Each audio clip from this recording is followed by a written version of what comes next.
எதை அறிந்து கொண்டதால் பிரம்மம் எல்லாமும் ஆனது என்று ஒரு கேள்வி.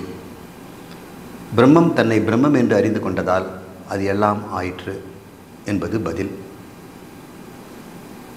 இதற்கு மறுப்பு தெரிப்பவர்கள் இருக்கிறார்கள். பிரம்மம் எதற்கு தன்னை பிரம்மம் என்று கண்டுபிடிக்க வேண்டும்? அப்போ அதுக்கு தன்னை பற்றி ஒரு அறியாமை இருந்ததா? அப்போ அறியாமை வைத்து கொண்டிருந்த பிரம்மம் பிரம்மம்னு சொல்ல முடியாது, அது ஜீவன். எனவே ஜீவனாக இருந்து பிரம்மம் பிரம்மமாக மாறிற்று. அப்படிப்பட்ட ஒரு பிரம்மத்தை நான் அறிந்து கொள்வதால் நானும் ஜீவனாகத்தானே ஆகுவேன் அப்படின்னு ஒரு கேள்வியெல்லாம் வருது. இந்த குழப்பத்தை எல்லாம் நீக்குவதற்கு சங்கர பாஷ்யம் நமக்கு துவையாக இருக்கிறது. இந்த பிரம்மம் வா இதம் அக்ர ஆசீத், முதலிலே பிரம்மம் தான் இருந்தது என்று ஒரு சொல் வருகிறது. அதுக்கப்புறம்தான் பிரம்மம் அறிந்து கொண்டு பிரம்மமாக எல்லாமாக ஆனது என்று சொல்லும் வருகிறது. எனவே இந்த வார்த்தையை தான் இவர்கள் பிடித்து கொண்டு சர்ச்சை செய்கிறார்கள். பிரம்ம வா இதம் அக்ரே ஆசித், பிரம்மம் வா என்பது ஜீவாத்மா. பிரம்மம்னு பேர் போட்டிருக்குது, ஆனால் அது ஜீவாத்மா தான். அக்ர ஆசித் என்றால் முன்பு இருந்தது. எப்படி இருந்தது? ஜீவாத்மாவாக இருந்தது. ஞானத்து பிறகும் அது ஜீவாத்மாவாக இருக்கிறது என்பது தான் இந்த பர்திரு மதத்தினுடைய கொள்கை. பர்திரு மதம் அல்லது விருத்திகார மதம் அல்லது விசிஷ்டாத்வைத மதம் என்பதில் என்ன அவருடைய கொள்கைக்கும் அத்வைதத்துக்கும் என்ன வேறுபாடு என்றால், அத்வைதம் நிர்குண பிரம்மத்தை சத்தியம் என்று எடுத்துக்கொள்கிறது. ஆனால் விசிஷ்டாத்வைதம் நிர்குண பிரம்மத்தை கண்டுகொள்வதில்லை. அப்படி ஒன்று இருக்கவே வேண்டியதில்லை. எப்பொழுதுமே பிரம்மம் சகுனமாகத்தான் இருக்கிறது, சிருஷ்டியுடன் தான் இருக்கிறது. ஒன்று அது சிருஷ்டி செய்யும், நிலைப்படுத்தும், சம்ஹாரம் பண்ணி தன்னுடைய வைத்திருக்கிறது. தன்னில் வைத்திருப்பதனால அப்பவும் அது ஏதோ ஒரு விதத்தில் அது ஈஸ்வரன் தான். பிரம்மம் மாயையுடன் கூடி மாயையை பயன்படுத்தி சிருஷ்டி செய்யும் பொழுது அது பிரம்மம்னு சொல்வதில்லை, ஈஸ்வரன்னு சொல்கிறோம், இறைவன்னு சொல்கிறோம். இப்போ பிரம்மம்னு ஒன்று இருக்குதா? கடவுள்னு ஒருத்தர் இருக்கிறாரா? அவர் எப்பொழுதுமே படைத்தல் காத்தல் மறைத்தல் மறுபடியும் படைத்தல் காத்தல் மறைத்தல் தொடர்ந்து செய்துகிட்டே இருக்கிறதுனால அவர் எப்பொழுது கடவுளாக இருந்தார்? எப்பொழுதுமே இறைவனாகத்தான் இருக்கிறார். என்னைக்காவது ஒரு நாள் சுத்தமாக மாயையே இல்லாமல் அவர் தனியாக இருந்தார்னா நிர்குண பிரம்மம். ஆனால் இவர் எப்பொழுதுமே சிருஷ்டியில் தானே இருக்கிறார். ஒன்று அந்த சிருஷ்டி வெளிப்பட்டு இருக்கலாம், அல்லது வெளிப்படாமல் மாயையில் மறைஞ்சிருக்கலாம். மாயையிலேருந்து அவர் விலகி எப்போது இருந்திருக்கிறாரா? மாயை இல்லாமல் அவர் இருந்திருக்கிறாரா? அப்படி பார்த்தோம்னா எப்பொழுதுமே மாயையோடு தான் இருக்கிறார். அப்படின்னா அதுதான் உண்மை. எனவே சகுன பிரம்மம் இறைவன் தான் உண்மை. கடவுளை பற்றி நம்ம பேச வேண்டிய அவசியமே இல்லை. அப்படி ஒன்று இல்லவே இல்லைங்கிறது தான் இவங்களுடைய மதம். அப்படி சொல்வதனால் இவங்களுக்கு என்ன நன்மை, என்ன மோட்சம் கிடைக்கும்? மோட்சம் என்பது பிரம்மமாக ஆவது, எல்லாமாக ஆவது. இவங்கள் மதத்தில் இப்படி போனோம்னா நாம்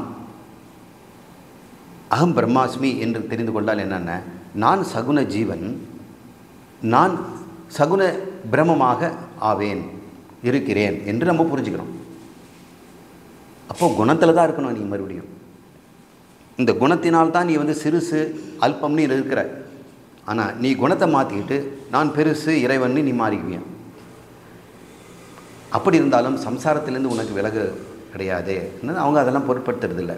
அவங்களின் நோக்கம் எல்லாம் இறைவனை விட்டுடக்கூடாது. நான் இறைவன் சொன்னோம் சொன்னால் அது பெரிய பாவம். இறைவன் பெரியவர், நாம் ஜீவன், அதில் ஒரு சிறு அம்சம். நாம் தனி இல்லை.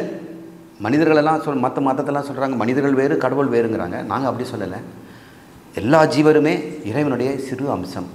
எப்படி எடுத்துக்கணும்னா, இந்த உடம்பு தான் இறைவன் எடுத்துக்கிட்டோம்னா அனந்த கோடி தனித்தனி செல்கள் சேர்ந்து தான் இந்த உடம்பு ஆகியிருக்கிறது. இந்த ஒவ்வொரு செல்லுமே ஒரு ஜீவன் வச்சுங்க. இங்கே இருக்க என் தோலில் இருக்கக்கூடிய ஒருத்தர் தேவதத்தன், பக்கத்தில் ஒருத்தர் விஷ்ணு தத்தன், அதுக்கப்புறம் யக்ஞதத்தன், இப்படின்னு நிறைய பேர் இருக்கிறாங்க. இங்கே வரிசையாக அங்கே வாழ்ந்து கொண்டிருக்கிறார்கள். எங்கே வாழ்ந்துகிட்டு இருக்கிறார்கள்? இறைவனில் தான் வாழ்ந்து கொண்டிருக்கிறார்கள். இவங்களுக்கெல்லாம் சோறு கொடுக்கறது யார்? இறைவன் சாப்பிட்ற சோறு தான் இவங்களுக்கெல்லாம் வருது. அவருடைய மூச்சு காற்று தான் இவர்களுக்கெல்லாம் மூச்சு காற்று. எல்லாருமே அவரால் காப்பாற்றப்பட்டு அவரில் இருந்து கொண்டு இருக்கிறார்கள். இவன் எங்கிருந்து தான் தோன்றினான். இங்கே ஒரு புது செல் உண்டாகுதுன்னா என்னிடமிருந்து தான் தோன்றுச்சு. என்னாலேயே காப்பாற்றப்படுகிறது, என்னில் மறைகிறது. எனவே ஒவ்வொரு ஜீவனும் இறைவனின் ஒரு அம்சம். ஒரு சிறு பகுதி. இந்த ஒரு செல் எப்பொழுதுமே இறைவனாக ஆக முடியாது. ஆனால் இறைவனை விட்டு விலகி இருந்தால் அதுக்கு கஷ்டம். தன்னை இறைவனின் ஒரு பகுதி, அவர் உடையவர், நான் உடைமை, அவர் அங்கி, அவருடைய நான் ஒரு அங்கம், அவர் அம்சி, நான் அவருடைய ஒரு சின்ன அம்சம், அவர் பெரிய ஜோதி, நான் ஒரு சின்ன தீப்பொறி. ரெண்டும் ஒன்று தான். தீப்பொறிக்கும் வெளிச்சம் இருக்குது, அதுக்கும் வெளிச்சம் இருக்குது. ஆனால் அது பெருசு, இது சிறுசு. அதனால் அது இறைவன், இது ஜீவன். மற்றபடி ரெண்டுமே தன்மையில் ஒன்று. குணங்களில் அது மிகப்பெரிய குணம், நமக்கு எல்லாமே சின்ன சின்னதாக இருக்குது. அதனால் நம்ம என்ன பண்ண போகிறோம்?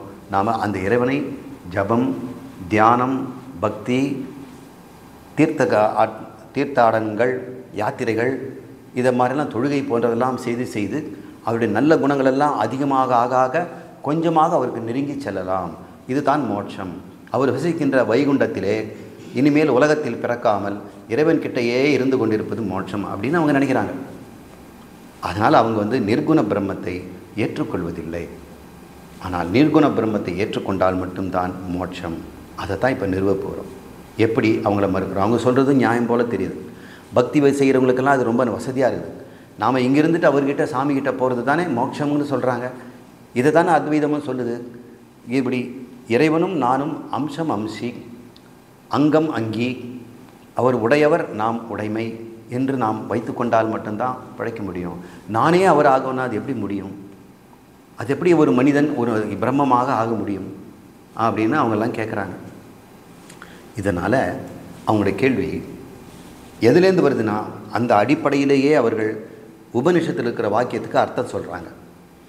அந்த அர்த்தம் கிடையாதுப்பா, இது வேறு அர்த்தம்னு சங்கரர் அவங்களுக்கு வாதிட்டு நமக்கு அத்வைதத்தை நிரூபிக்கிறார். எனவே அது அந்த பாஷ்யத்தை நம்ம இப்போது பார்ப்போம். பிரம்ம வா இதம் அக்ர ஆசித் என்று ஒரு வார்த்தை இருக்கிறது. இதில் பிரம்மம் வா, பிரம்மம் தான் என்று சொல்லுது. அது என்ன? தான். வா என்ன? தான். பிரம்மம் தான் இருந்தது என்று சொல்கிறார்களே, அது எது? பிரம்மங்கிறது எதை குறிக்குது அப்படின்னு அவங்க கேட்குறாங்க. அவங்க நினைக்கிறாங்க அது ஒரு ஜீவனை தான் குறிக்குது. நம்மளை மாதிரி ஒரு ஜீவன் பிரம்மத்தை பற்றி, இறைவனை பற்றி அறிந்து கொண்டு இறைவனோடு அது சேர்ந்து கொண்டது என்று விசிஷ்டாத்வத முறையில் அது விளக்குறாங்க. தத் ஆத்மானம் ஏவ அவேத் அகம் பிரம்ம அஸ்மி இதி தஸ்மாத் சர்வம் அபவத்.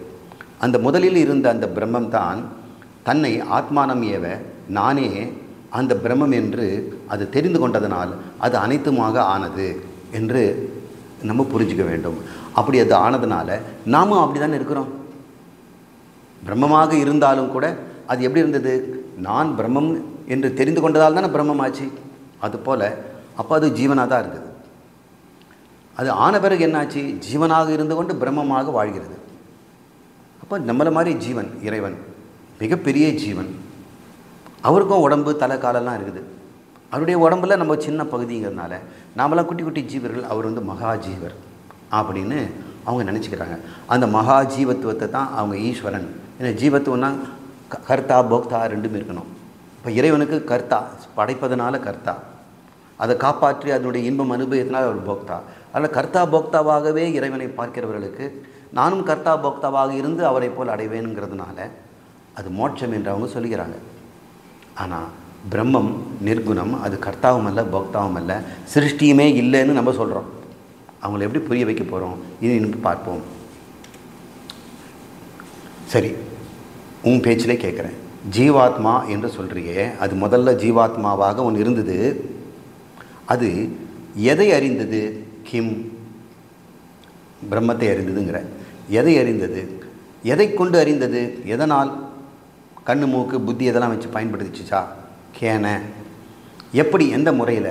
அது பக்தி செய்தா, புரிந்து கொண்டதா, கர்மம் செய்ததா, கதம் என்று ஒரு கேள்வி வருது. இப்போ ஜீவாத்மா பிரம்மமாக மாறியது என்றால் எதை கொண்டு, எதனால், எப்படி அது மாறியது என்ற ஒரு கேள்வியை நீ எனக்கு சொல்லு.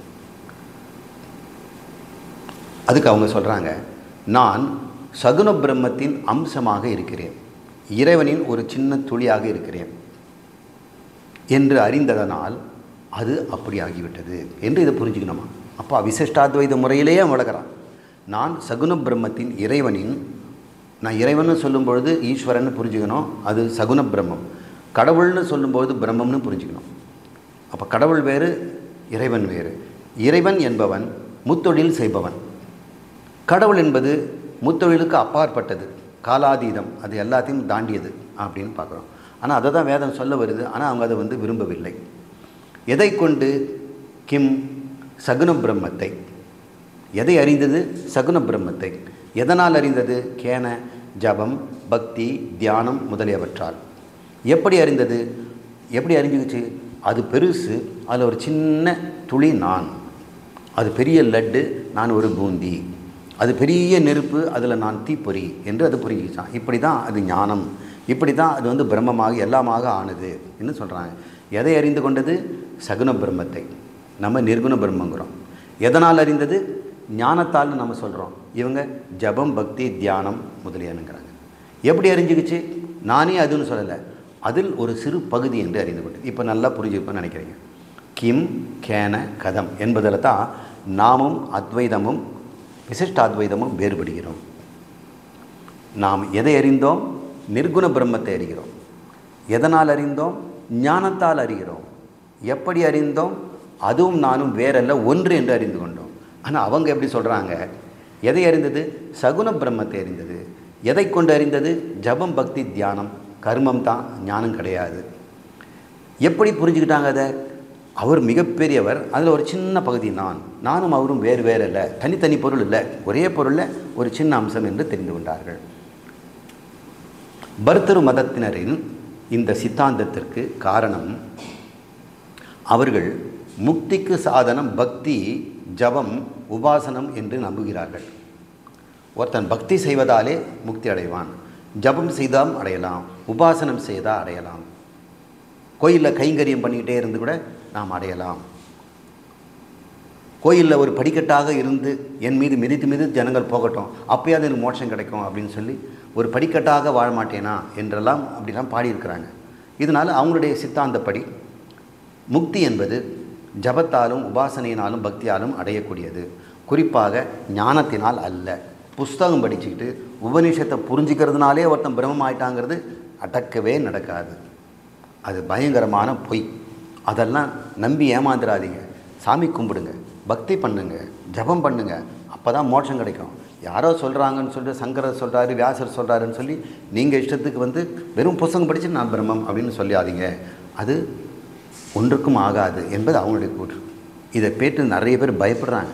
அத்வைத வேதாந்தம் தெரிஞ்சுக்கிட்டு நம்ம ஒருவேளை பக்தியே இல்லாமல் போய் நம்ம கடைசியில் நாசமாக போயிடுவோமோ, நம்ம கூட இருந்தவெல்லாம் சாமி கும்பிட்டு மேலே போயிட்டான், நம்ம இவர் சொல்லி கொண்டு உபநிஷத்தை புரிஞ்சுட்டு நான் பிரம்மம்னு சொல்லிட்டு நான் இங்கே கிளப்பணும் அப்படின்னு பயந்துட வேண்டாம். அது குறித்து தான் இந்த பாஷ்யமே. சங்கரர் சொல்கிறார், சரிப்பா, பந்தம் மோட்சம் இதுதானே உனக்கு. பந்தத்தில் இருக்கின்ற நீ உனக்கு பக்தி, உபாசனம், ஜபம் போன்றதை வைத்து நீ முக்தி அடைகிறேங்கிற. பந்தம் எதனால் உண்டாச்சு?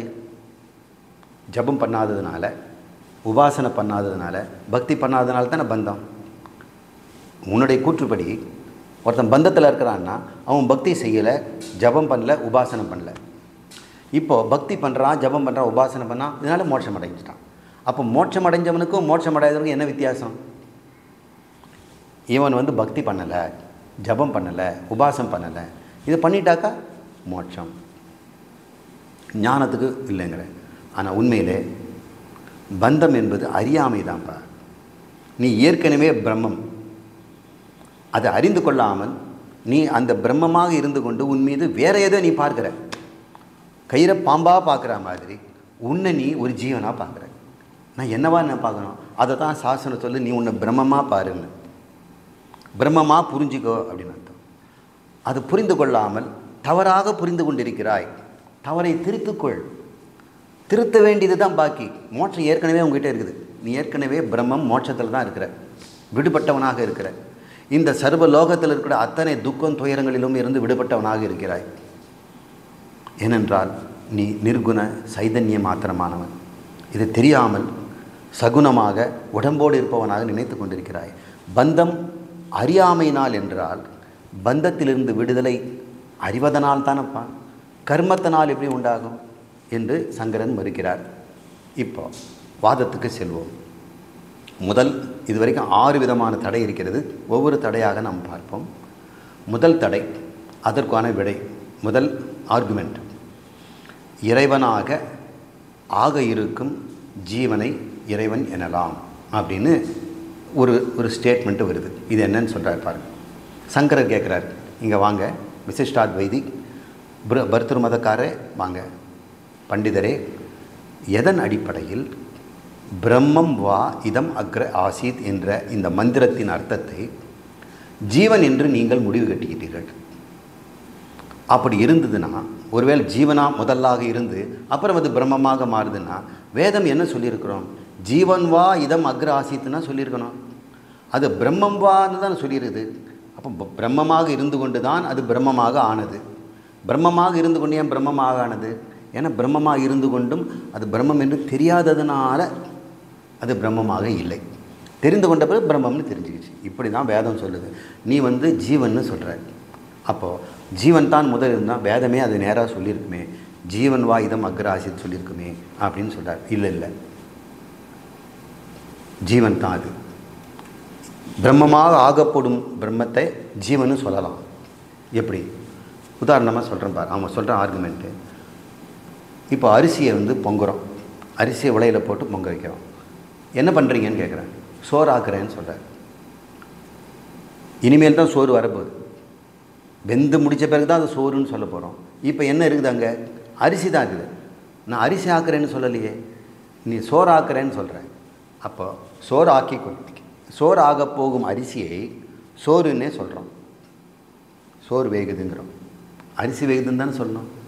நம்ம சோறு வேகுதுங்கிறோம். அப்போ அதுபோல் பிரம்மமாக இருக்கின்ற அந்த ஜீவனை பிரம்மம்னு சொல்லி அந்த வேதம் பிரம்மம் வா இதம் அக்ர ஆசிதுன்னு.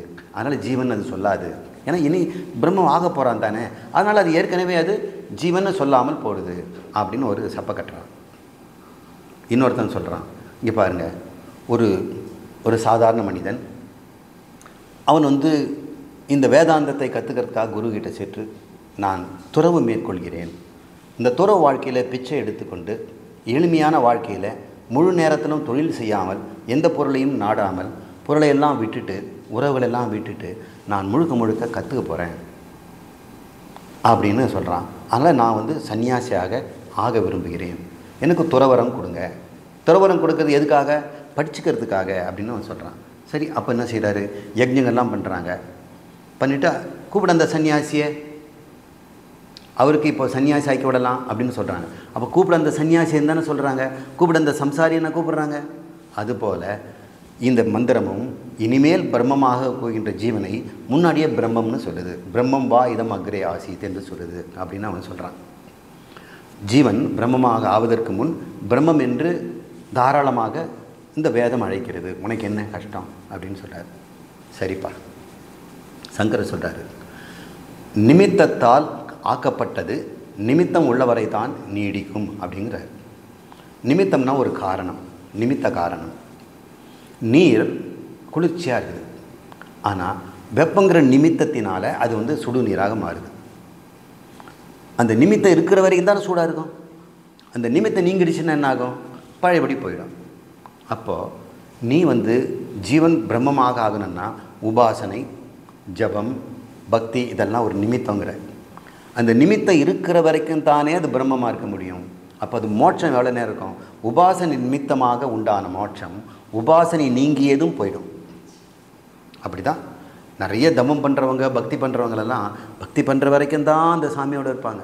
சாமி கும்பிடாமல் வீட்டுக்கிட்டு வெளியே வந்துட்டான்னு சொன்னால் அவங்க ஆளே வேறு மாதிரி இருப்பாங்க. குழாயடி சண்டை நடக்கும். ஆனால் கோயிலுக்கு போயிட்டோம்னா பக்தியாக இருப்பாங்க. வீட்டு குழாயடி வந்துடுச்சுனாக்கா இவங்களாம் அவங்கன்னு சொல்ல முடியாது. இப்படி தான் அந்த நிமித்தம் இருக்கிற வரைக்கும் தான், கோயிலுக்கு போய் இருக்கிற வரைக்கும் தான் அமைதியாக இருப்பாங்க. கோயிலேருந்து வெளியே வந்த உடனே சண்டை ஆரம்பிச்சுக்குவாங்க. இப்போ இது மாதிரி உபாசனையின் மூலம், பக்தியின் மூலம், ஜபத்தின் மூலம் ஒரு மூலம் ஏதாவது முறையில் ஒரு தூண்டுதல் இருக்கும் வரை தானே அந்த மோட்சம் இருக்கும். உண்டானது நித்தியமாகாதே. அப்புறம் ஏதாவது ஒன்று உண்டாக்குச்சுன்னா உபாசையினால் உண்டாக்கப்பட்டது அப்படின்னு சொன்னால் அது முதல்ல இல்லாமல் இருந்து இப்போ உண்டாச்சு. அப்போ ஒரு காலத்தில் அது இல்லாமலும் போயிடும். ஏன்னா அது இல்லாமல் இருக்கின்ற தன்மை அதுக்கு இருக்கிறது. எது நித்தியமோ அதுக்கு உண்டாக்கப்பட வேண்டியதில்லை. மோட்சம் நித்தியம் என்றால் மோட்சம் வந்த பிறகு மறுபடியும் நான் மோட்சத்துலேருந்து வரமாட்டேன், அது நித்தியங்கிற. இப்போ நித்தியம் என்பது ஏற்கனவே இருந்தால் தானே நித்தியம், அது பேர். நித்தியம் எப்போதும் உண்டாக்கப்படாது. எனவே 2 நிமித்தம் இருக்கும் வரை தான் மோட்சம் இருக்கும். 2வது, நீ உண்டானது என்று சொல்வதனால் அது நித்தியமாக இருக்காது. 3வது ஒரு குற்றம் சொல்கிறார், ஸ்ருதஹான அஸ்ருத கல்பனா தோஷம். நீ செய்கிறது மட்டரகமான ஒரு வேலை. ஸ்ருதஹான, ஸ்ருதி பிரம்மம் வா இதம் அக்ர ஆசிதுங்க. நீ எப்படி புரிஞ்சுக்கிற? ஜீவன் வா இதம் அக்ர ஆசிங்கிற. அது சொல்கிறது நீ ஒன்று சொன்னால் என்ன? அது படித்தது ராமாயணம், அப்போ இடிச்சது ராமர் கோயிலுங்கிறிய. இப்படியெல்லாம் செய்யக்கூடாதப்பா. இது ஸ்ருதிஹானமாக இருக்குது. அப்புறம் அசுரத கல்பனா, சொல்லாதது நீ ஏன் கற்பனை பண்ணிக்கிற? அது சொல்லவே இல்லை, ஜீவன் வா இக்ரமாகிச்சு. நீ எதுக்கு ஜீவன் இருந்தது நீ கற்பனை பண்ணிக்கிற? ஒன்று ஸ்ருதி சொன்னதை ஏற்றுக்கலை, இன்னொன்று உன் இஷ்டத்துக்கு எதையோ ஒன்று உள்ளே போட்டு நிரப்புற.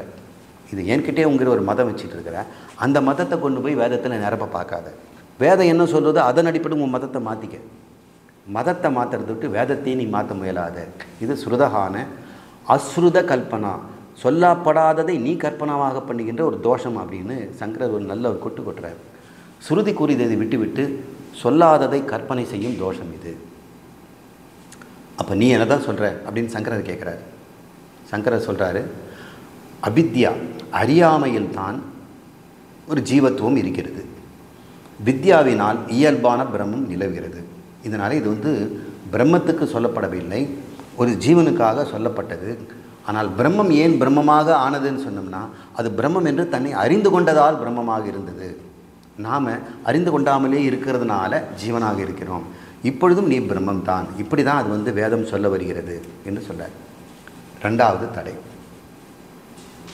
இந்த தடையினுடைய உள்கருத்து, பிரம்மமே அறியாமைக்கு விஷயமாகவும் ஆசிரியமாகவும் இருக்காது என்று இந்த ஒரு தடை. என்ன சொல்கிறான்? பிரம்மம் தன்னை பற்றி அறியாமையை வைத்துக்கிட்டு இருக்குது, அப்புறம் அறிந்து பிரம்மமாச்சுன்னு நீங்கள் சொன்னீங்கன்னா அது எப்படிப்பா சரி? சங்கரரே ஒரு எதிர்கேள்வி போடுறார். பிரம்மமே தன்னை பற்றி அறியாமையே இருக்குமா? அப்போது உங்கள்கிட்ட எது தெரியாதுங்கன்னு கேட்குறேன். எனக்கு ஜெர்மன் மொழியை பற்றி ஒன்றுமே தெரியாதுங்க அப்படின்னா அது பேர் விஷயம்னு பேர். உங்களுக்கு எது தெரியல? ஜெர்மனுங்கிற மொழி எனக்கு தெரியல. அப்போது அறியாமைக்கு விஷயம் என்ன? ஜெர்மன். அதனுடைய இருப்பிடம் என்ன? உன்னுடைய புத்தி. புத்தி தான் அறியாமைக்கு இருப்பிடம். 2வது அதுக்கு ஒரு விஷயம் ஜெர்மன். இப்போ பிரம்மத்துக்கு வாங்க. பிரம்மத்துக்கு எதை பற்றி அறியாமை? பிரம்மத்தை பற்றி அறியாமை. ஏடா விஷயமே அதுதானா? விஷயம் வேறு ஒன்றா தானே இருக்கணும். அறியாமைன்னா தனக்கு வேறான ஒரு பொருளை பற்றி தான் அறியாமல் இருக்கணும். தன்னை பற்றி அறியாமல், சார் என்னை பற்றி எனக்கு தெரியல சார், யாராவது சொல்லுவாங்களா? ப்ளீஸ் ப்ளீஸ் கம் ஹியர், வாங்க சார், நான் யார் சார், நான் யார் சார் அப்படின்னு கேட்பாங்களா? கேட்க மாட்டாங்களே. தனக்குத்தானே விஷயமாக இருக்க மாட்டார்கள். தன்னிடத்திலேயே தன்னை பற்றி அறியாமையும் இருக்காது. அதனால் விஷயமும் இருக்காது, ஆசிரியமும் இருக்காதுன்னு ஒரு தடையை கொடுக்குறான். அப்போ பிரம்மம் வா இதம் அக்ரே ஆசித், அது பிரம்மம் என்று அறிந்து கொண்டதால் எல்லாம் ஆனதுங்கிறத எப்படி நீ இப்படி சொல்வ? அப்படி சொல்லியிருக்காது. பிரம்மமே தனக்குத்தானே அறியாமையாகவும் தன்னிடத்திலே அறியாமை வைத்து கொண்டிருக்க முடியாது. விஷயமும் ஆசிரியமும் ஒரே இடத்தில் இருக்காதுன்னு அவனுடைய வாதம். இதை எப்படி வைக்கிறாங்கன்னு பார்ப்போம். அறியாமைக்கும் அறிவுக்கும் விஷயம் வேண்டும். அறியாமைன்னா எதை பற்றியதுன்னு ஒரு விஷயம் சொல்லணும்.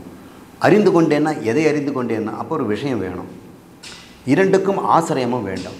ஆசிரியம்னா அது இருக்கும் இடம். இருக்கும் இடம் என்ன? கல் மண்ணில் இருக்குமா? என்கிட்ட தானே இருக்கும், என்னுடைய புத்தியில் இருக்கணும்.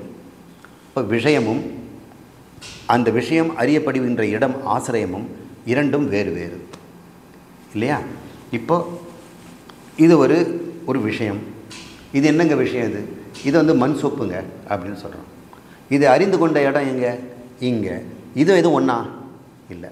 விஷயம் வேறு, ஆசிரியம் வேறு. நீ பிரம்மம் தான் ரெண்டுங்கிற. பிரம்மம் தன்னை பற்றி அறிந்து கொண்டு பிரம்மமாக ஆனதுன்னு சொன்னால், தன்னை அறிந்து கொண்ட பொருளும் அதுவே, அறிந்து கொண்ட இடமும் அதுவே. இந்த விஷயத்தில் நீ பார்த்தா விஷயம் வேறு, ஆசிரியம் வேறு. இங்கே பார்த்தா பிரம்மம் தான் ரெண்டுமே ஒரே இடத்துல எப்படி இருக்கும்? எப்படி பிரம்மம் தனக்கே விஷயமாகவும் ஆசிரியமாகவும் இருக்கும்? எப்படி பிரம்மம் தன்னை பற்றி அறியாமலும் தன்னை பற்றி அறிந்து கொள்வதும் அதுவாக இருக்க முடியும் என்று அவர் கேட்கிறான். அவனுடைய கேள்வி, பிரம்மத்தின் அறியாமை பிரம்மத்திடம் இருக்கிறதா? இப்போ சங்கரர் கேட்கிறார், ஏப்பா பிரம்மத்தின் அறியாமை பிரம்மத்திடம் இருக்கிறதா இல்லையா என்பது ஒரு பக்கம் இருக்கட்டும். பிரம்மத்துக்கிட்ட பிரம்மம் பற்றி அறியாமை இருக்குதா அது இல்லையான்றது இருக்கட்டும். நான் கேட்குறேன், உன்னிடம் இருக்கா இல்லையான்னு அது சொல்லு. உன்னிடம் பிரம்மத்தை பற்றி அறியாமல் இருக்குதா இல்லையா? இருக்குது சார். ஆசிரியம் இருக்குல்ல. எங்கே? உங்ககிட்ட. எதை பற்றியது? பிரம்மம். நீ யார்? வேதனை சொல்லுது பிரம்மம். அப்போ பிரம்மமாகிய உங்ககிட்ட தானே உன்னை பற்றி அறியாமையும் இருக்குது, உங்ககிட்டையும் இருக்குது. இதை கொஞ்சம் யோசனை பண்ணி பாருப்பா. இப்படி இருக்கிறதுனால தான் வேதம் அப்படி சொல்லிச்சு. ஏன் பிரம்மத்துக்கிட்ட பிரம்மத்தை பற்றி அறியாமைங்கிற விஷயமும் அறியாமை இருக்கின்ற இடமுமா ரெண்டும் இருக்கலாம் இல்லை? நீயே அதுக்கு உதாரணமாக இருக்கிற. வெட்ட வெளிச்சமாக தெரியுது. நீ பிரம்மமாக இருந்து கொண்டு உன்னை பற்றி அறியாமையும் உன்னையே விஷயமாக வைத்து கொண்டிருக்கிறாயே என்று புரிந்து கொள். சில விஷயங்களெல்லாம் கண்ணுக்கும் காதுக்கும் நல்லா தெரிந்தாலும் கூட அத்தியாசத்தினால் வேறு ஒன்றாக தெரியும். கயிறு கண் முன்னாடி பார்த்து கொண்டே இருந்தாலும் கூட அது பாம்பாக நமக்கு தெரியும். அதுபோல் பிரம்மமே தன்னை அறிந்து கொண்டே இருந்தாலும் கூட அத்தியாசத்தினால தன்னை வேறா நினச்சிக்கலாம். அப்படி தான் நீ ஜீவன்னு நினச்சிக்கிட்டு இருக்கிற. நீ உண்மையில் பிரம்மம். அப்போது ஒன்று நன்கு விளங்கினாலும் அத்தியாசம் என்ற ஒரு பிரச்சனையினால், குழப்ப அறிவினால் ஒன்று இன்னொன்றாக தெரியும். அதே போல் உனக்கு நீயே வெளிச்சமாக தெரிந்தாலும் கூட அத்தியாசம் என்ற அனாதி காலத்தை வருகின்ற குழப்பத்தினால நீ உன்னை தப்பாக புரிஞ்சிக்கிட்டு இருக்கலாம். இல்லை, எத்தனை பேர் சொல்கிறாங்க, சார் நான் தப்பாக புரிஞ்சுக்கிட்டேன் சார் அப்படின்னு மற்றவங்கள சொல்கிறாங்க. தன்னைத்தானே தப்பாக புரிஞ்சுக்கிறவங்க கூட இருக்கிறானா? எல்லாரும் அப்படி தான் இருக்கிறாங்க. தன்னை ஜீவன் என்று தப்பாக புரிந்து கொண்டிருக்கிறார்கள்.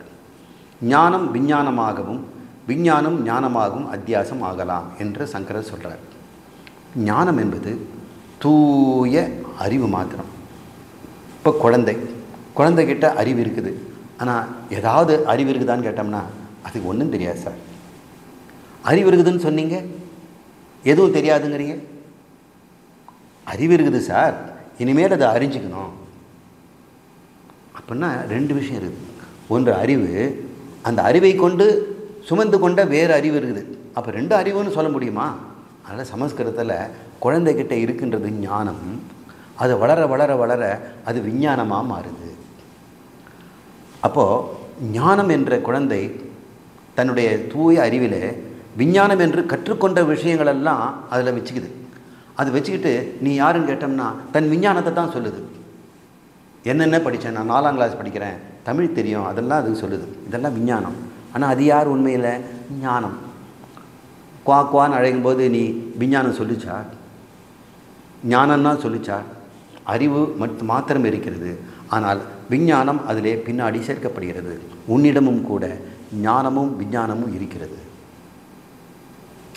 குழந்தையிலிருந்து அந்த ஞானம் பிரக்ஞா உங்களிடம் இருக்கிறது. ஆனால் அதில் வைத்துக்கொண்டு நிறைய விஷயங்களை உலக அனுபவங்களையும் சேர்த்து கொண்டிருக்கிறாய். அது பேர் விஞ்ஞானம். இப்போது ஞானம் விஞ்ஞானம் ரெண்டு இருக்குதுன்னு உனக்கு தெரியல. ஞானத்தை விஞ்ஞானமாக பார்க்குற, விஞ்ஞானத்தை ஞானமாக பார்க்குற. ஒன்றின் மீது ஒன்று சுமத்தி பார்க்கிறாய். உன் மீது நீ அறிந்து கொண்ட விஷயத்தை சுமத்து கொண்டு என்னென்ன அறிஞ்சுக்கிட்டேன், நான் ஒரு மனிதன், நான் ஏழை குடும்பத்தில் பிறந்தவன், எனக்கு வயசு 35 ஆகுது, எனக்கு இன்னும் கல்யாணம் ஆகலை, எனக்கு இன்னும் வேலையும் சரியாக கிடைக்கல, எனக்கு கல்யாணம் செய்ய வேண்டிய தங்கச்சிங்க 2 பேர் இருக்கிறார்கள், இப்போ நான் போகிறது பேங்க்கில் லோன் விஷயமாக போகிறேன். இதெல்லாம் நீ உன்னை பற்றி வச்சிருக்க விஞ்ஞானம். நீ யார்? குழந்தையாக பிறகும்போது எல்லாம் இருந்ததா? இல்லை, ஞானம். உன்னுடைய ஞானத்தின் மீது இந்த விஞ்ஞானத்தை சுமத்தி பார்த்து விஞ்ஞானம் தான் நானுன்னு சொல்லிகிட்டு இருக்கிறேன். ஆனால் உண்மையில் நீ என்ன சொல்லணும்? ஞானம் தான் நானுன்னு சொல்லணும். இப்போ ஞானத்தின் மீது விஞ்ஞானத்தை சுமத்தி பார்க்கிறோம். எண்ணமற்ற சைதன்யத்தின் மீது எண்ணங்களை சுமத்தி பார்க்கிறோம். அப்போ சைதன்யம் என்ன ரூபமாக தெரிகிறது? சைதன்யம் இப்போ எப்படி தெரியுது? எண்ணங்கள் குவியலாக இருக்குது. ஆனால் உண்மையில் எண்ணங்கள் நீங்கினாலும் அங்கே ஞானம் இருக்கும். இந்த எண்ணங்களெல்லாம் அதில் தோன்றி தோன்றி மறைகின்ற விஞ்ஞானங்கள். இப்படி தான் மனிதர்கள் எல்லாருமே இந்த விஞ்ஞானம் விசேஷமாக தன்னை அல்பன், குறைவுடையவன், கர்த்தா, போக்தா என்று விஞ்ஞானமயமாக தன்னை சுமத்தி கொண்டிருக்கிறார்கள். தான் யார்? இதெல்லாம் அல்லாத தூய ஞானமாக இருக்கிறாய் என்று அவன் தெரிந்து கொள்ள வேண்டும். இது பேர் அத்தியாசம்னு பேருங்க. ஒருவன் இந்த அத்தியாசத்தில் நான் அல்லாத விஷயத்தை நீக்கினாலே அவன் பிரம்மமாக இருக்கிறது அவனுக்கே தெரியும். அவன் எப்பொழுதுமே பிரம்மம் தான்.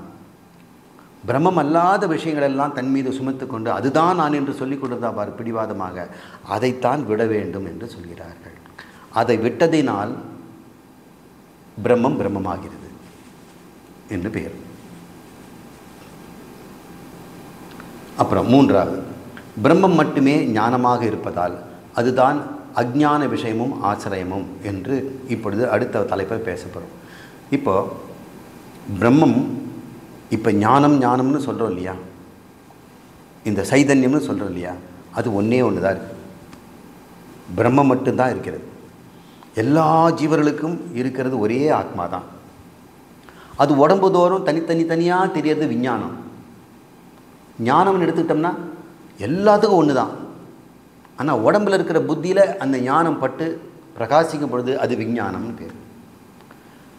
அப்போது இந்த ஒரே பிரம்மம் தான் இருப்பதனால, ஞானம் தான் இருப்பதனால, நீ கேட்குறிய விஷயமும் ஆசிரியமும் எங்கேன்னு கேட்டிங்கன்னா ரெண்டும் ஒரு இடத்துல தானே இருக்க முடியும். ரெண்டு இல்லையே.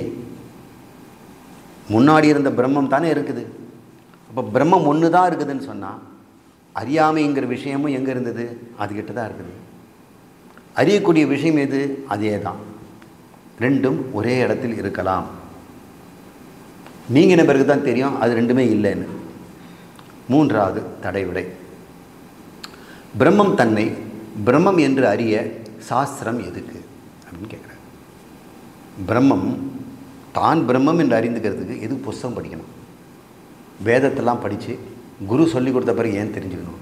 பிரம்மம் தன்னை பிரம்மம் அறிவதற்கு எந்த துணையும் வேண்டாமே அப்படின்னு ஒருத்தன் சொல்கிறான். அதுக்கு காரணம் அவன் சொல்கிறான், இருப்பது பிரம்மம் மட்டுமே, அதை அறிய சாஸ்திரம் எதுக்கு? நான் இருக்கிறேன், நிறைய சாஸ்திரம் இருக்குது, குரு இருக்கிறாரு, நான் அதை படித்து நான் பிரம்மம் ஆகிறேங்கிறது வேறு விஷயம். ஆரம்பத்தில் வெறும் பிரம்மந்தான் இருந்தது. அது சாஸ்திரம் படித்தா அது எதை அறிந்து கொண்டு பிரம்மம் ஆச்சுங்கிறது அறிவதற்கு ஒரு சாஸ்திரம் வேணும் இல்லை. அப்போது அதுக்கு சாஸ்திரம் தேவைப்படுதா அப்படின்னு கேட்குது. பிரம்மம் மட்டுமே இருந்தால் அது தன்னை பிரம்மம் அறிந்து கொள்வதற்கு சாஸ்திரம் வேணுமா? அதனால் வேதத்தை நான் படிக்க மாட்டேங்கிறான். நான் தான் பிரம்மன்னு சொல்லிட்டேன்ல. சரி மகனே கேட்குறாரு, இப்படி நீ கேட்குற கேள்வி சாஸ்திரம் படிக்கிறதுக்கு பிறகா அல்லது முந்தியா? சாஸ்திரம் படித்த பிறகு தானே நீ இந்த மாதிரி குதர்க்கமாக கேட்குற. இப்போ தெரிஞ்சுக்க, பிரம்மம் இருந்தாலும் சாஸ்திரத்தை படித்து தான் அது சொல்ல முடியும். சாஸ்திரம் படித்த பிறகு எனக்கு சாஸ்திரம் வேண்டான்னு சொல்லலாம். ஏன்னா பிரம்மம் தன்னை பற்றி அறிந்து கொள்வது. நீ வடை சுடுறதை பற்றியோ அல்லது கோயில் கட்டுறதை பற்றியோ நீ சாஸ்திரம் படிச்சுனா அது வேறு விஷயம். ஆனால் உன்னை பற்றியே நீ தெரிஞ்சுக்கிறதுக்கு சாஸ்திரம் வேண்டான்னு எப்போ சொல்லுவேன்? உன்னை பற்றி தெரிஞ்சுக்கிட்ட பிறகு. சரி, உன்னை பற்றி தெரியாத போது சாஸ்திரம் வேணுமா வேண்டாமா? வேணும் தான். அப்போ புரிஞ்சுக்க, சாஸ்திரம் வேணும். எல்லாம் புரிந்த பிறகு தேவையா? விடை, வீண் தர்க்கத்தை விட்டுவிட்டு புரிந்து கொண்டு பிழைக்கின்ற வழியை பார்ன்னு சங்கரர் சொல்கிறார். பிரம்மத்துக்கு சாஸ்திரம் வேணுமா வேண்டாமா? உனக்கு வேணுமா வேண்டாமா பார். நீ பிரம்மம் ஆகணுமா இல்லையா? பிரம்மம் ஏற்கனவே தானா? நான் ஏற்கனவே பிரம்மம் தான் நீங்கள் சொல்கிறதுனால நம்புகிறேன். ஆனால் எப்படி நான் பிரம்மம்னு எனக்கு தெரியல. அப்போ சாஸ்திரத்தை படி. வீண் பொழுதை வேஸ்ட் செய்ய வேண்டாம், படின்னு அந்த மூன்றாவது தர்க்கத்தை. நான்காவது தடைவிடை, இந்த ஜீவ பிரம்ம ஐக்கியம் வேதத்தின் முக்கிய கருத்தல்ல அப்படின்னு ஒருத்தன் சொல்கிறான். இவன் சொல்கிறான், வேதம் வேதம் வேதம்னு சொல்கிறீங்களே, வேதத்தில் முழுக்க கர்மத்தை பற்றி தானே சொல்லியிருக்குது. 400 வகையான யஜ்ஞங்களை பற்றி பேசுது. மனிதனுக்கு வேண்டிய எல்லா ஆசைகளையும் நிறைவேற்றுகின்ற வழிகளை அது சொல்லித்தருது. தர்மமான முறையில் எல்லா மனிதர்களும் தன்னுடைய ஆசைகளை நிறைவேற்றிக் கொள்வது சொல்லுது. அங்கே ஜீவனும் பிரம்மமும் ஒன்று அப்படின்ற ஐக்கியம்னு சொல்கிறீங்களே, அந்த விஷயம் ரொம்ப முக்கியமானதாக தெரியலையே. எங்கேயோ கொஞ்சோண்டு ஒரு வாரத்தில் உபநிஷத்தில் அங்கங்கே சொல்லியிருக்குது. இதை பிடிச்சிக்கிட்டு நீங்கள் ஏன் சார் இது மாதிரி நேரத்தெல்லாம் வேஸ்ட் பண்ணுறீங்க? போய் யஜ்ஞம் பண்ணுங்கள், கர்மத்தை செய்யுங்க, பக்தி பண்ணுங்கள், உபாசனை பண்ணி மோட்சம் அடையது பாருங்கள். இந்த ஜீவ பிரம்ம ஐக்கியமெல்லாம் ரொம்ப லிட்டில் மேட்டர், ரொம்ப அல்பமான விஷயம். வேதத்தில் எங்கேயோ ஒரு இடத்துல கொஞ்சம் கொஞ்சம் கொடுக்குது அப்படின்னு ஒருத்தன் ஒரு தடையை சொல்கிறான். ஏன்னா இந்த உபநிஷத்தை இதைத்தான் மையமாக வச்சு மோட்சம்னு சொல்லுது. அவன் சொல்கிறான், வேதமோ பெரும்பாலான பகுதி கர்மத்தை சொல்லி தான் மோட்சம் அடைய வைக்குது. அதில் எங்கேயோ ஒரு இடத்துல இது சொல்லுது, நீங்கள் அதை பிடிச்சிக்கிட்டு பெருசாக பேசுகிறீங்களே அப்படின்னு சொல்கிறான். வேதத்தில் பதில் சொல்கிறார், ஒரு சில இடத்தில் தான் ஜீவ பிரம்ம ஐக்கியம் பேசப்படுது. உண்மைதான், சங்கரர் ஒத்துக்கிறார். ஏதோ உபநிஷத்தில் அகம் பிரம்மாஸ்மி, தத்துவமசி, அயமாத்மா பிரம்மம், பிரஜான பிரம்மம்னு 4 வார்த்தைகள் 5 வார்த்தைகள் அங்கங்கே இருக்குது. ரொம்ப கம்மி தான். ஆனால் 10,000 ஸ்லோகங்கள் கர்மத்தை பேசுது. உண்மை தான், ஒத்துக்கிறேன். அதனால் என்ன சொல்ல வரேன்? அதனால் சொல்கிறேன், வேதத்தினுடைய தாத்பரியம் ஜீவனி பிரம்மம் ஒன்றுன்னு சொல்கிறதெல்லாம் கிடையாது. நீ ரொம்ப சின்ன விஷயத்தை பெருசாக பூதம் மாதிரி ஊதாத அப்படின்னு சங்கரரை அவன் வந்து எதிர்க்கிறான். அப்போ சங்கரர் சொல்கிறாரு, அனைத்துமாக ஆகணும்னு அந்த வேதம் சொல்லுது. பிரம்மத்தை அறிந்தவன் அனைத்துமாக ஆகிறான்னு தான் அந்த வேதம் இப்போ சொல்லியிருக்கு. இதை பற்றி தான் இப்போ சண்டை பிடிச்சிட்ருக்குறோம். இப்போ சொல்லு, நீ ஜீவனை ஜீவன்னு தெரிந்து கொள்வதால் அனைத்துமாவாயா? ஜீவனை தான் பிரம்மம் என்று தெரிந்து கொண்டால் அனைத்துமாவாயா? பிரம்மம் என்று தெரிந்து கொண்டான். அப்போ சொல்லு, வேதத்தினுடைய தாத்பரியம் என்னன்னு? அனைத்துமாகணும்னு ஆசைப்படுறேன். கொஞ்சம் கொஞ்சம் ஆசைக்கு தான் வேதம் முழுக்க நிறைய சொல்லித்தருது. ஆனால் உனக்கு எவ்வளோ பெரிய ஆசை? அனைத்தும் ஆகணும்னு ஆசை. அதையும் வேதம் சொல்லுதே. அது சின்ன இடத்துல கொஞ்சமாக இருந்து விட்டுருவியா? நீ ஜீவனாக ஆவதற்கு எத்தனையோ விதமான மந்திரங்களே தந்திரங்களே அது சொல்லியிருக்குது. அது உனக்கு முக்கியமா? நீ எல்லாமா ஆசைப்பட்டுக்கிட்டு இருக்கிற, அது கொஞ்சம் இடத்துல தான் சொல்லியிருக்குது, அது முக்கியமா? சார், கொஞ்சம் இடத்துல சொல்லியிருந்தா கூட அதுதான் சார் முக்கியம். இப்போ வா வழிக்கு. எது உனக்கு எல்லாமாக ஆக்கி தருமோ அது நிறைய இடத்துல சொல்லணும்னு ஏன் எதிர்பார்க்குற? ஜீவனை தெரிந்து கொள்வதால் சாஸ்திரம் எதுக்கு? என்னை நான் ஜீவன் என்று கண்டுகொள்வதற்கு வேதத்தை படித்து கண்டுபிடிக்கணுமா என்ன? நான் பிரம்மம்னு கண்டுபிடிக்க தான் வேத தேவை. நீ தெரிந்ததையே வேதம் எதுக்கு சொல்லிக் கொடுக்கணும்? இங்கே வா ஜீவனே, நீ ஜீவன் என்பதை மறந்து விடாதே. நான் ஏன் சார் மறக்கிறேன்? என் வாழ்க்கை முழுக்க ஜீவத்துவத்திலே கழிஞ்சிட்டு இருக்குது. இது வேறு நீங்கள் வேறு ஞாபகப்படுத்துறீங்க. அப்படி சொல்கிறதுக்கு வேதம் எதுக்கு? ஜீவனே ஏன் அழற? நீ பிரம்மம்னு சொல்கிறதுக்கு தானே அது வருது. அப்போ தானே அதுக்கு பிரமாணம்னு பேர். உனக்கு தெரிந்ததையே வேதம் எதுக்கு சொல்லணும் அப்படின்னு யோசனை பண்ணி பார்த்தீங்கன்னா, வேதத்தில் ஒரு சில இடத்துல குறிப்பாக சொன்னாலும் அதுதான் பிரமாணம்னு தெரிந்துக்க. அதுதான் உனக்கு தெரியாத விஷயம். அதை சொல்லுவதுக்கு தான் வேதத்தினுடைய தாத்பரியம் என்று தெரிந்து கொள். மீதி எல்லாம் உனக்கு தெரிஞ்சதை தான் அது சொல்லுது. அதை விட்டு தள்ளு என்று சொல்கிறார். அடுத்த தடை, அறியும் செயலால் பிரம்மம் விகாரப்படும் என்று ஒருத்தன் சொல்கிறான். ஏதாவது ஒன்று அறிஞ்சிட்டோம்னா, அறிவதுக்கு முன் ஒரு நிலை, அறிந்த பிறகு இன்னொரு நிலை, 2 நிலையை வரும். இப்போ நீங்களே எடுத்துங்க. உங்களுக்கு ஒரு விஷயம் தெரியல. அந்த விஷயத்தை நான் வந்து சொல்கிறேன். சொல்கிறதுக்கு முன்னாடி இருந்த நீங்கள் யார்? தெரிஞ்சிட்ட பிறகு நீங்கள் யாருன்னு பார்த்தோம்னா நீங்கள் மாறி இருக்கிறீங்க. அப்போ ஒரு மாற்றம் இருக்கிறது. அந்த மாற்றத்து பேர் விகாரம்னு பேர். இப்போ பிரம்மம் தன்னை பிரம்மம் என்று அறிந்து கொண்டால் அது விகாரம் ஆயிடுமே. நீ நிர்விகாரின்னு சொல்கிறியே, பிரம்மத்தை அறிபவன் பிரம்மமா இல்லையா அப்படின்னு கேட்குறாரு.